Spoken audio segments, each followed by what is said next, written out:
Diskriminasi berdasarkan gender masih merajalela di seluruh aspek kehidupan saat ini. Kekerasan berbasis gender merupakan bentuk kekerasan langsung yang didasarkan pada jenis kelamin atau identitas gender seseorang, mencakup aspek fisik, seksual, mental, dan pemaksaan.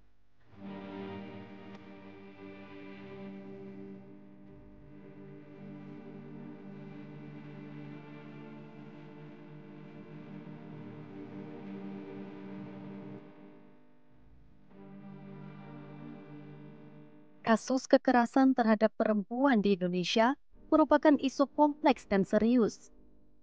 Sebanyak 4.371 pengaduan yang tercatat ditujukan kepada Komnas Perempuan pada tahun 2022. Kasus ini meningkat jika dibandingkan dengan tahun sebelumnya, yaitu 4.322 kasus.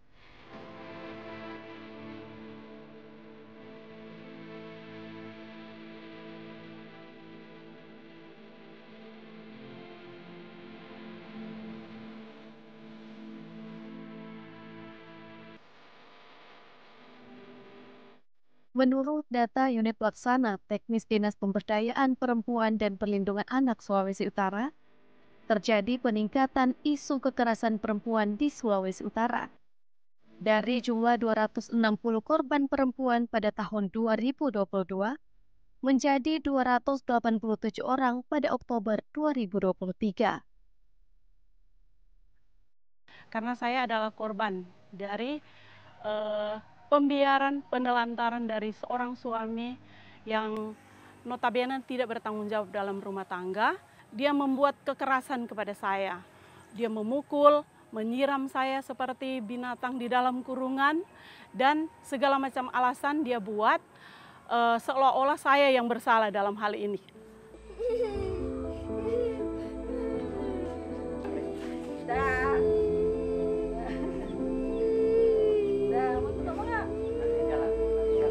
Faktor inilah yang mendorong Nur Hasana, seorang ibu rumah tangga, untuk aktif mengawal berbagai isu kekerasan terhadap perempuan dan anak di Sulawesi Utara. Kita masih tahu juga sih, kenapa sih kekerasan terhadap perempuan tinggi atau masih ada gitu kan. Kekerasan itu kan timbul karena adanya relasi kuasa yang timpang, gitu. Jadi bisa jadi ayah dengan anak, ya kan, ayah dengan istri, itu kan juga bisa. Terus suami dengan istri gitu ya. Terus atasan dengan bawahan, kepala sekolah dengan guru, misalnya kan, apalagi yang punya kekuasaan lebih tinggi itu bisa terjadi kekerasan.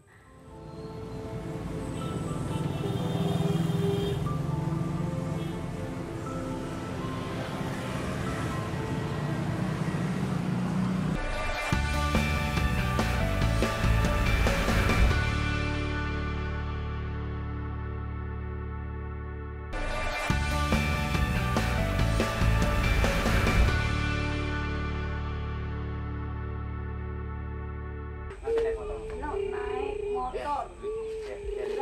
Naik. Satu dua, satu dua, tiga.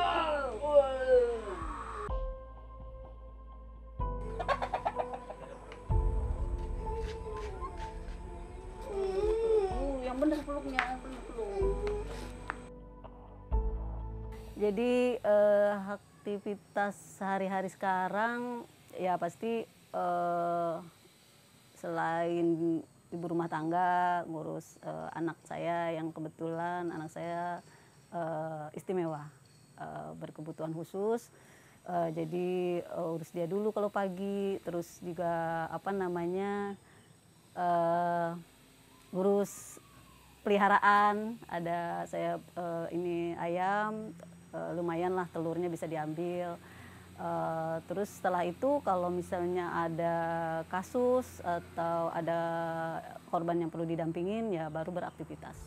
Nah, itu kan undang-undang TPKS itu kan baru 2022 kan.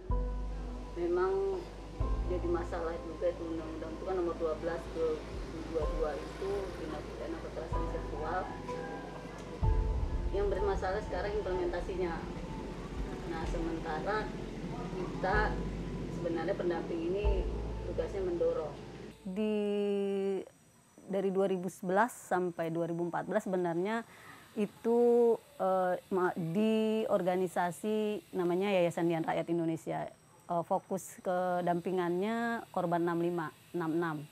Jadi oma opa yang sudah usia di atas 60-an yang sedang berjuang untuk memulihkan nama baik ataupun perjuangan untuk permintaan maaf ke pemerintah terkait soal mereka dikorbankan gitu. Nah 2015 saya diajak bergabung oleh teman-teman Suara Perempuan, walaupun sebenarnya dari awal kita sudah berjaring dan seringkali diajak kegiatan-kegiatan di Suara Perempuan, lalu hanya sebagai misalnya volunteernya gitu ya. Tapi 2015 saya diajak secara resmi menjadi staf di Suara Perempuan. Nah awalnya saya tuh bagian data, terus menganalisa dari kasus-kasus itu gitu ya, ngumpulin data-data kasus setiap hari dari media. Dan baru setelah 1 tahun itu 2016 itu dipercayakan menjadi koordinator kajian dan advokasi. Jadi tugasnya mendorong lahirnya kebijakan adil gender baik dari tingkat nasional sampai peraturan desa gitu. Nah itu sampai kita melakukan pendampingan terhadap pemerintah gitu ya, dalam hal misalnya pemerintah daerah, provinsi kabupaten sampai pemerintah desa ngedraft peraturan perda atau perdes terkait perlindungan terhadap perempuan dan anak, khususnya korban kekerasan.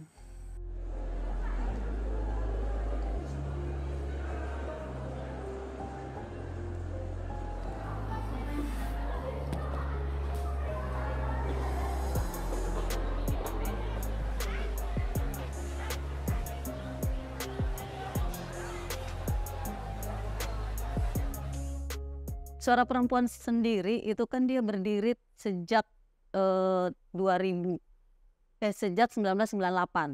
Jadi kemarin 2024 ini kita ulang tahun yang ke-26 tahun. Nah, kegiatan Suara Perempuan itu punya 3 aktivitas utama. Yang pertama melakukan pendampingan terhadap korban kekerasan, perempuan korban kekerasan. Yang kedua soal pendidikan kritis, yang tadi mungkin saya mau tambahkan bahwa pendidikan kritis ini adalah membangun kesadaran perempuan-perempuan akar rumput bahwa mereka punya hak yang sama gitu ya, mereka punya kesempatan yang sama, sehingga apapun yang menjadi pilihan dia nanti itu adalah kesadaran dia. Misalnya dia mau jadi ibu rumah tangga, yaitu bukan atas kesadaran dia, bukan karena dia ini karena agama yang mengatur bahwa perempuan harusnya menjadi ibu rumah tangga, atau budaya gitu ya, ataupun kebijakan gitu. Perempuan misalnya mau bekerja hanya sebagai pencari nafkah kedua begitu. Tapi dia punya kesadaran bahwa dia punya pilihan. Ketika dia memilih menjadi wanita karir, tapi dia juga atau memilih menjadi fokus di dunia domestik, itu adalah pilihan dia secara sadar ya. Jadi dia melakukan pilihannya itu dengan sukacita, tanpa tekanan gitu.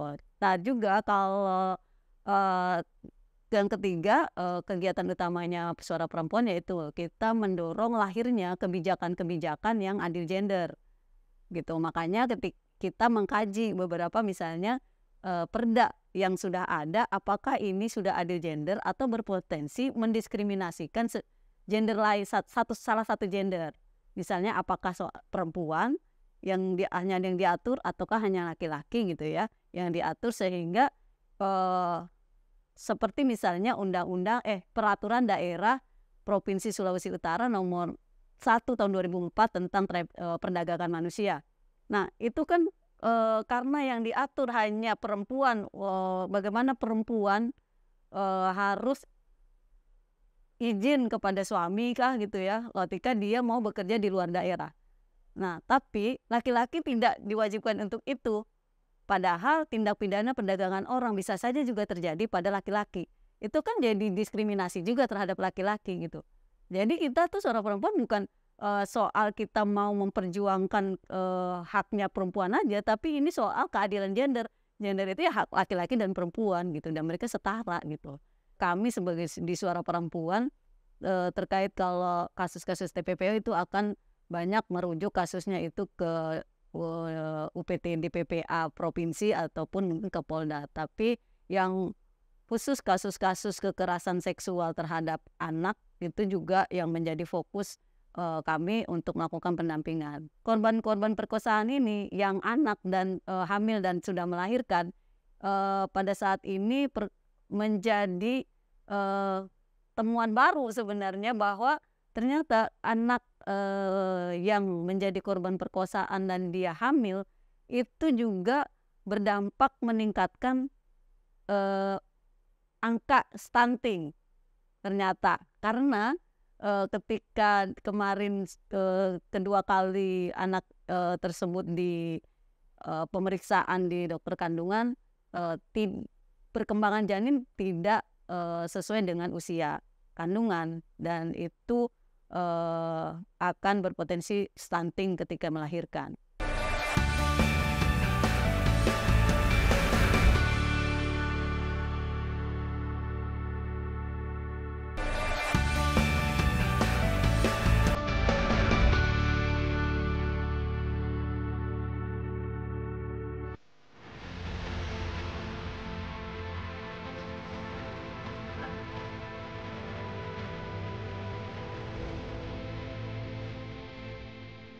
Kekerasan terhadap perempuan berkaitan juga dengan masalah tumbuh kembang bayi yang gagal atau stunting. Ada begitu banyak anak-anak muda, mau remaja yang hamil itu karena juga dia korban kekerasan. Nah, itu yang kami dampingi, kami mempunyai beberapa kasus ya, bahwa anak-anak yang hamil karena dia korban pemerkosaan, korban kekerasan seksual itu di sini cukup tinggi. Nah, itu mempunyai latar belakang anak-anak itu tidak mendapatkan asupan gizi yang kurang. Nah, apalagi yang katakan keluarga yang perekonomian sangat rendah. Nah, apalagi kalau misalnya dia juga menjadi korban kekerasan seksual, kemana dia harus mendapatkan informasi yang benar, karena ini 1000 hari pertama kehidupan atau 2 tahun itu yang harus betulnya dipersiapkan secara matang agar supaya anak ini tidak tumbuh pendek, kena stunting tadi, dia harus bertumbuh sehat. Balik dari dihukumnya si pelaku. Kan kita kan belajar itu ya, gimana? Pendampingan terhadap korban kekerasan yang dilakukan Ibu Nurasana bersama teman-temannya di Suara Perempuan dalam perkembangannya dapat memperbaiki mental dari korban, sehingga bisa menjadi penyintas dalam kasus kekerasan yang dialami. Sekarang kita so bagus, no? So jabat jual, so nggak ada mau ingat-ingat. Cuma ingat anak lo, siang. Teman-teman sudah so sama-sama dah. Nih teman-teman so bahagia-bahagia. So nggak ada rasa takut. Alhamdulillah karena ada anak, kita merasa harus bangkit kembali. Nyandak selalu terpuruk dan harus semangat melanjutkan hidup ke depannya. Yang jadi sama dengan kita, usahakan lebih tegar, jangan salahkan diri sendiri, tetap lanjutkan tuh hidup, tuh karena hidup masih panjang.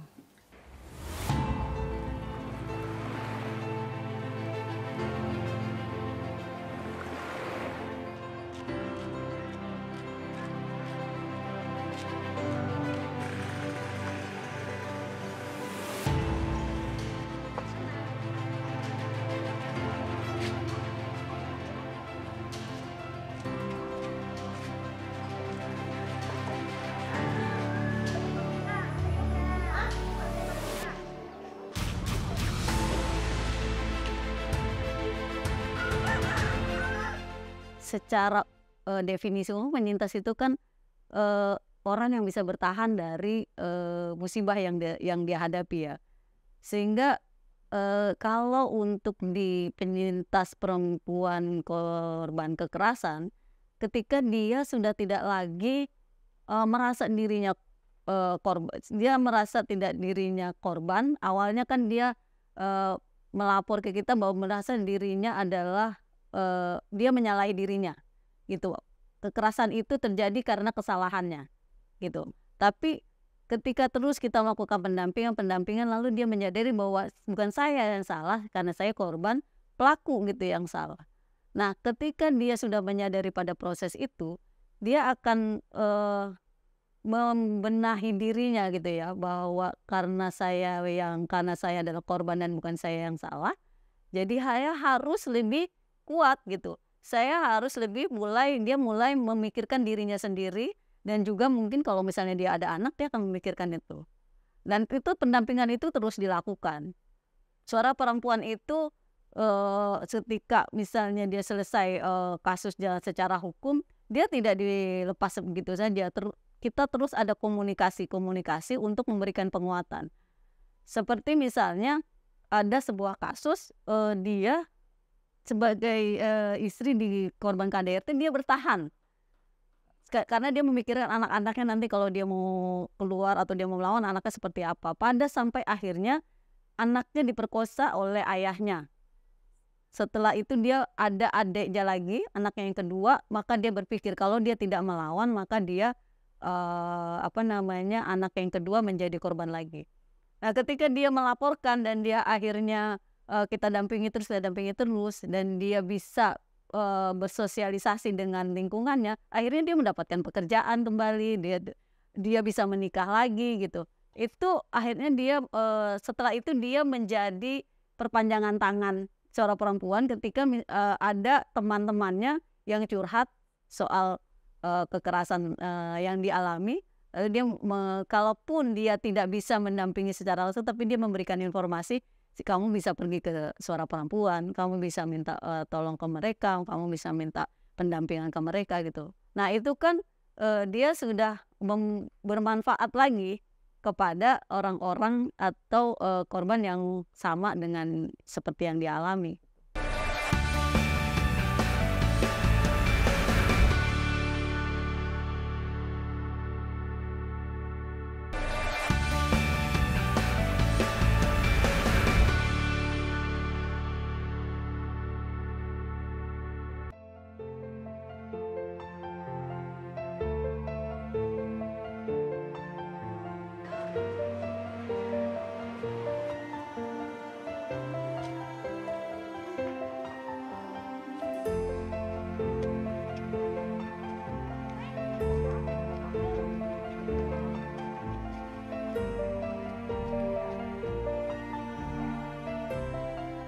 Dalam penanganan ataupun pendampingan korban kekerasan yang berada di wilayah pedesaan, Suara Perempuan mendirikan posko-posko di beberapa desa di kabupaten.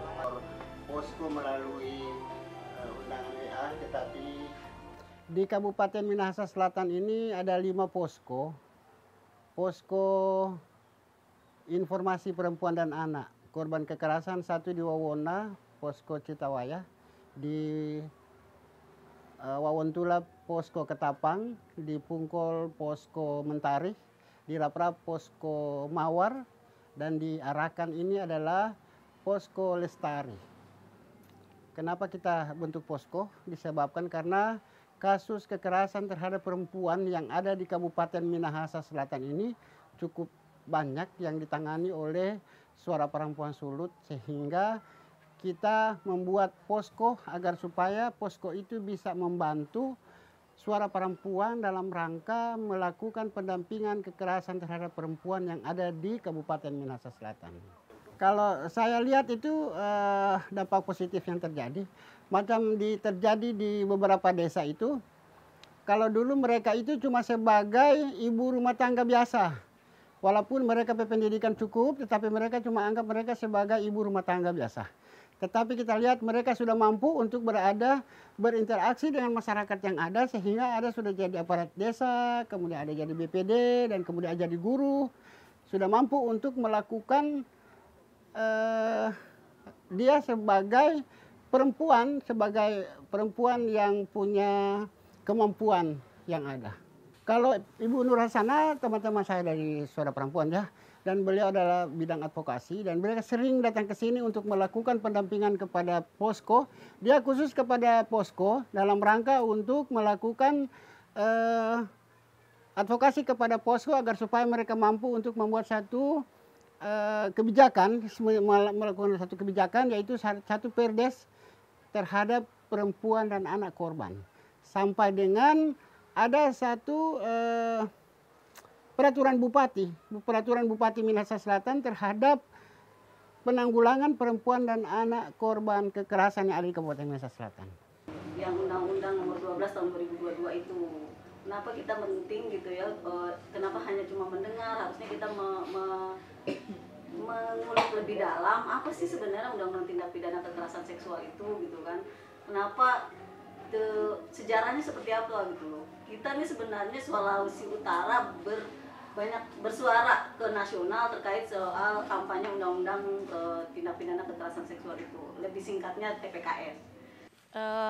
Ibu Nur Hasanah itu sosok yang rendah hati, sosok yang baik, sangat mengayomi, sangat peduli sekali dengan seperti kita yang menjadi korban. Bukan juga hanya saya sebagai korban, anak-anak siapapun yang ketemu dengan Ibu Nur itu kalau saya melihat, karena di rumah saya itu juga ada beberapa yang tinggal karena ada anak dari kakak saya sudah yatim piatu, sering ditanyakan.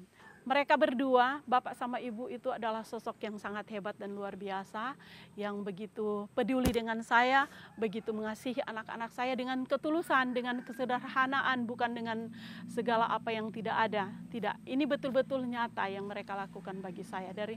Mereka adalah sosok yang terbaik bagi saya. Dari kelembagaan di nasional, biaya tes DNA itu, karena katanya mesti dibawa ke Makassar. Itu makanya maksudnya mesti hati-hati tuh. Siapa itu yang Sampai kapan saya beraktivitas seperti ini gitu ya, melakukan pendampingan terhadap perempuan dan korban kekerasan. Saya pikir sampai saya tidak lagi mendengar ada korban kekerasan, perempuan korban kekerasan dan anak gitu ya. Baik secara langsung melaporkan kepada saya, kepada lembaga, ataupun kepada teman-teman jejaring yang akhirnya saya dilibatkan untuk itu gitu. Sampai itu udah gak ada lagi. Setiap langkah kecil yang mereka ambil, setiap dukungan yang mereka berikan, membawa harapan baru untuk masa depan yang lebih baik. Karena di dalam setiap cerita terdapat kekuatan untuk mengubah dunia.